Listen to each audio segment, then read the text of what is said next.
so in section 11 today, we're going to focus on right triangles, and hopefully you've heard this vocabulary before. So again, the definition of a right triangle is any triangle with a 90-degree angle. Some vocabulary to go along with right triangles is the two sides that form the right angle. Those are going to be called the legs. And the side that's opposite or across from the right angle is the hypotenuse.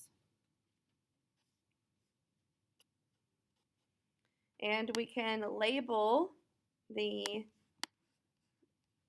right triangle with that information.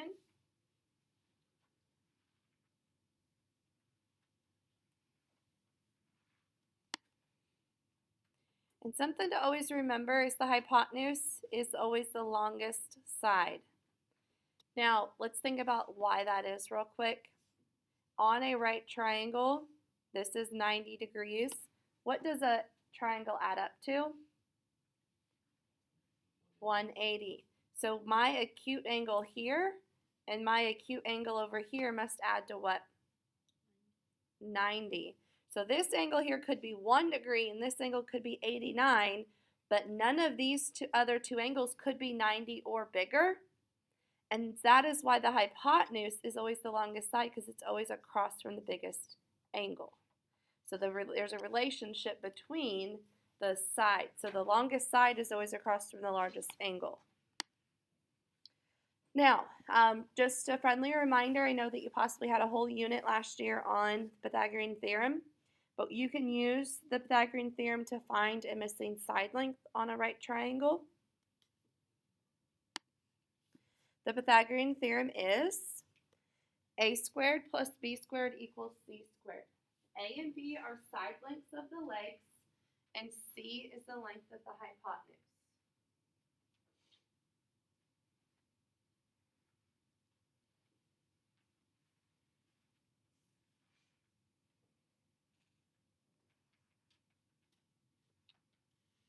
And we're just going to practice using the Pythagorean theorem a couple times.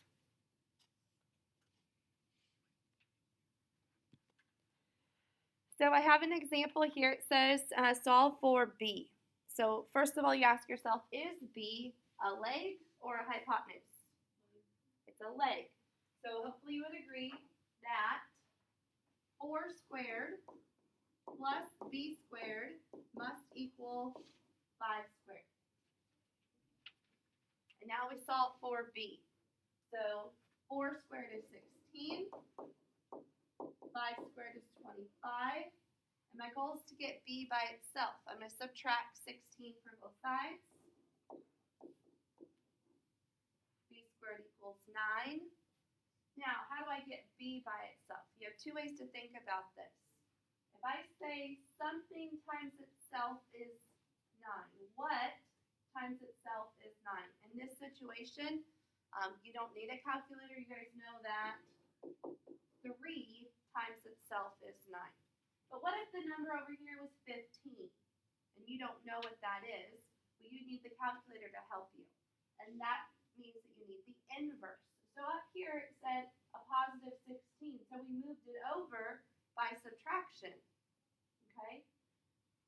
That is the inverse. Addition and subtraction are inverses of each other. Squaring, does anybody know what the math operation that's the opposite of squaring? What? Square root. So we could square root b squared and square root 9. Okay, and then I just get b, and the square root of 9 is 3. Okay?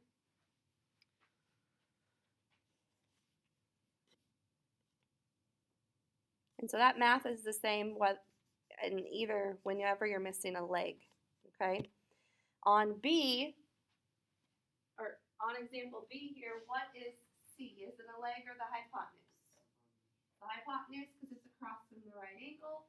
So this time it would be 5 squared plus 12 squared equals c squared. 5 squared is 25. 12 squared is 144. 25 plus 144 is 169. And again, you might not know what times itself is 169, so you could square root both sides. and this one also is a whole number. It is 13. Most of the time, as you know, when you take the square root, you're going to get decimals, but this one is a whole number. Okay, so that concludes the right angle notes for section 11.